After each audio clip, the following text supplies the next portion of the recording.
Welcome back into Tide Talk Live. Stacey Blackwood, joined as always by my good buddy Jake Thomas as we wrap up our post-spring depth chart projections with the defensive backs. Been a lot of fun breaking down each position group along both the offensive and defensive side of the football. So if you haven't seen all those or listened to all those, make sure you look through our catalog on YouTube and Spotify, Apple Podcast, and check those out. So you can kind of get caught up on our thoughts on each of the position groups, post-spring and as we head into the summer months and then into fall camp. I mean, football will be here before we know it, and I cannot wait for that. Jake, been a lot of fun doing these. How you doing? And I cannot wait to talk about some defensive backs.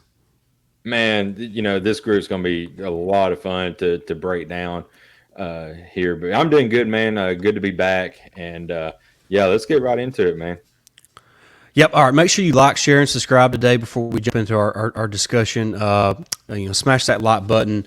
Share us with your Facebook friends, your Twitter friends. Just share us with your friends, your enemies. I don't care. Everybody just share Tide Talk Live with them. And then also jump in the description below. You'll see a link to Shopify. Click that link and you'll be carried to our store where you can purchase a Tide Talk Live t-shirt or coffee mug.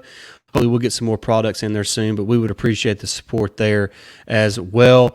But Jake, the defensive backs, look, a lot of guys are gone. Jordan Battle's gone. DeMarco Helms is gone. Brian Branch is gone. Eli Ricks is gone.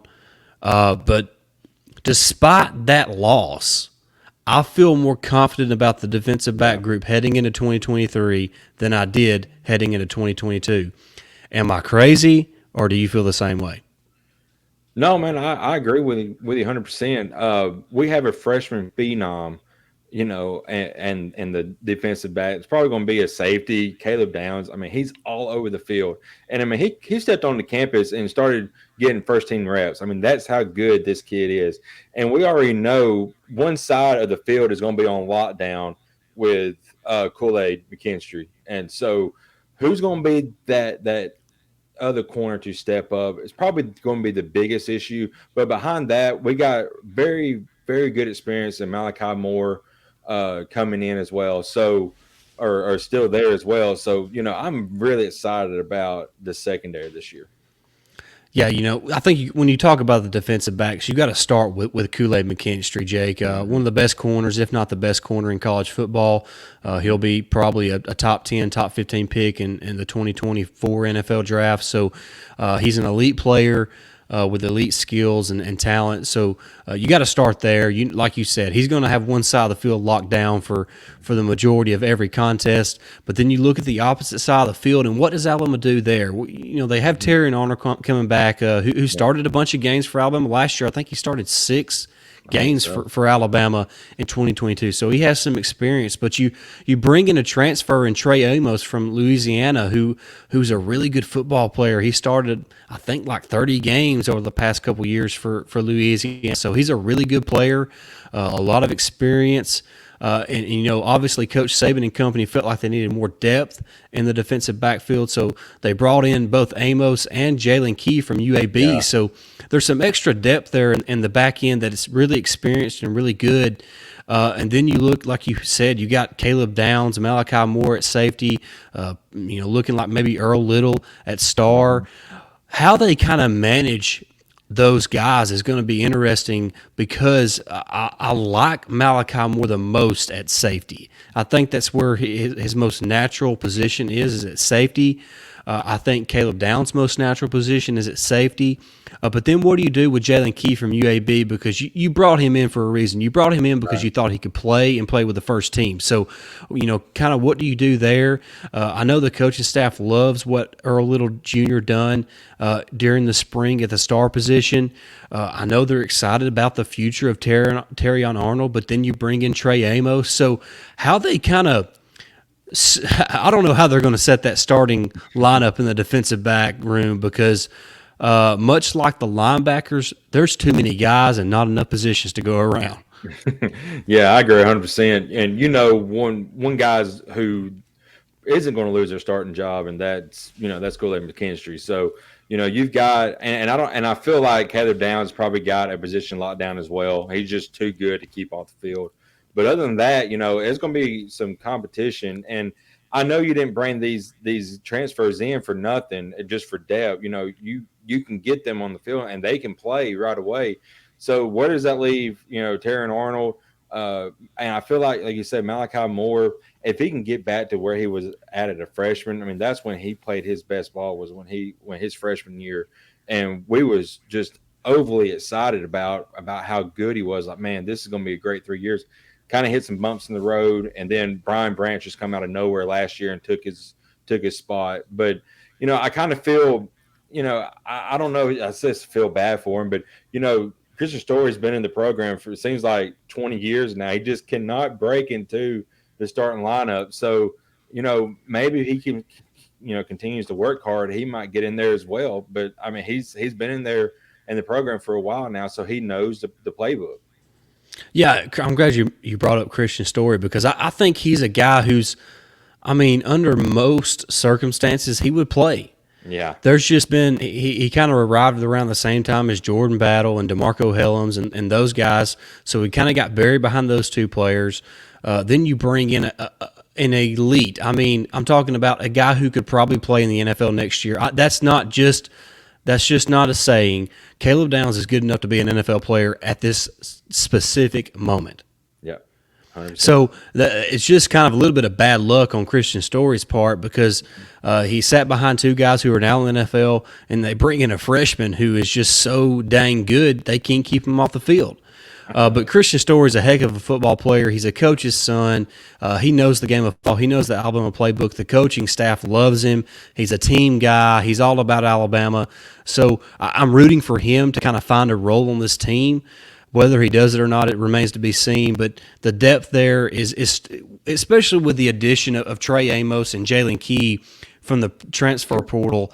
Alabama's really got some really good depth now in the secondary. I think they feel a lot better post-spring with the depth situation than what they probably did heading into spring practice before they brought in guys like Trey Amos and Jalen Key. Yeah, I agree 100%. And, go ahead. Well, and you can't forget about guys like Devontae Smith, not the one for the Eagles, but the one who's a defensive back for Alabama now, who was out this spring because of injuries. I think he might have been a starter in the spring if he doesn't get hurt. Right. Who knows what that looks like without him being injured. So you got to remember him. You got some freshman corners like Des Ricks, redshirt freshman Antonio Cott, Jaleel Hurley. Tony Mitchell is now being reinstated into the program and can kind of get back to competing with the team. So that's just another guy. So I really think the depth is where Coach Saban wants it now. And I think there's a lot of good players and a potential for this defensive back group to be really special. Yeah, I agree. And you mentioned Tony Mitchell. You know he's going to be in the deepest of the doghouse with Saban starting out. So see what he does in the future to claw his way back out. And he's a really, really great player as well. I think maybe next year it's going to be really hard to keep him off the field. Maybe by the end of this year, just depending on how his development goes. So keep your eye on that as well. Yeah, and we never did discuss the Tony Mitchell stuff because, we don't like to discuss stuff that we don't have the full story on. Right. And we wasn't present when all this went down, so we don't know the full story. Right. All I know is that he has been, he's reinstated and he can, get back with the team and do what everybody else is doing. Now, I'm sure – and actually, I know a little bit of detail as far as he has done every single thing the coaching staff has wanted him to do to get back into the good graces. So one thing that tells me is that he's probably learned his lesson, and he's probably really hungry to get on the football field and compete and kind of show this coaching staff that he can be an elite football player for this university. And everybody loves a good redemption story. I'm pulling for the kid. I hope he's got his priorities straightened out, and I hope he proves a lot of the naysayers wrong as far as all the people that went and kicked off the team and just thrown out into the streets, so to speak. And I just think that's a little short-sighted.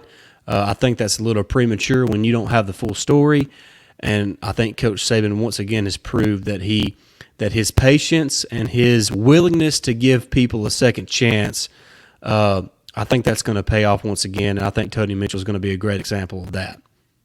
Yeah, I agree 100%. And we don't talk about the issues until we find out the entire story, like you said, Stacey, because a lot of sports media pundits out there will put running with a story just to get clicks. We're not about that. We want due justice to be had. And if a player is guilty, then he's guilty. But you got to let the whole story play out and find out exactly what exactly happened. Once it does, and the full story is out there, kind of like the Brandon Miller situation, everybody's ready to crucify him, but it come out that he was not present, during the time of all that happened. He had no recollection of it, and he was free, and he's going to be a top 3 pick in this year's NBA draft, as he should. Yep, it's like I said, it's short sighted and premature to talk about issues that you don't have the full story on. So we don't do that here. We're not the Right. New York Times. We're not going to accuse somebody of being somewhere that they were not and then get sued for it. Exactly. And Yeah. I'll leave it at that. Yep. Exactly. But 100%. but getting back to the DBs real quick before we wrap it up, Caleb Downs, Jake. I know we've talked about him so much on our show. I just don't think the casuals or the fans who keep up with it as much as a lot of us do, and as much as me and you do, understand how special this guy is. It takes a special player to come in, and during bowl practice, he turns he has the coaches turning their heads so much that by the time spring camp comes around, he's already taking snaps with the first team defense. He's a dude. He is a dude. Yeah. Incredible. I mean, he's like I said, he's going to be so hard to keep off the field. I don't think you can take him off the field once he's, on it, and it's going to be hard to unless he gets the injury. But one thing I want to bring up real quick, last couple of years, it seems like that the defensive backs have not had the interception turnovers like we thought, and all that. I think that is fixing to change. We saw a much more aggressive defensive back in secondary in the 8A game. Earl Little made an awesome catch with a perfect pass by Ty Simpson. Only either Earl was going to make an awesome play on it, or the wide receiver was going to catch a touchdown. So he just made an awesome play. But I feel like the turnovers haven't been there, but it's about to change, because I think this team is fixing to start winning the turnover battle once again, like they did when they was winning championships. Yeah, Alabama kind of lived off that the not offensive touchdowns. And I think that might return a little bit here in 2023, whether it's in special teams or the defense making plays, getting interceptions and returning them for a touchdown, or fumble recoveries for a touchdown. I just really think this defense is going to be a playmaking defense. Yep. Yeah, I agree, because the kind of situation we got going on at quarterback, depending on who it is, it may take the offense a couple of weeks to get going. So we're going to have to rely on this very physical and very experienced, defense to carry the load, potentially in the first couple of games. And I know the second game of the season we got Texas, so we need to get everything figured out by then. But I still feel like if the defense plays up to their abilities against Texas, they can win that game, because they can force a few turnovers and possibly get some fumble recoveries for a touchdown, or get a pick six that could turn the edge.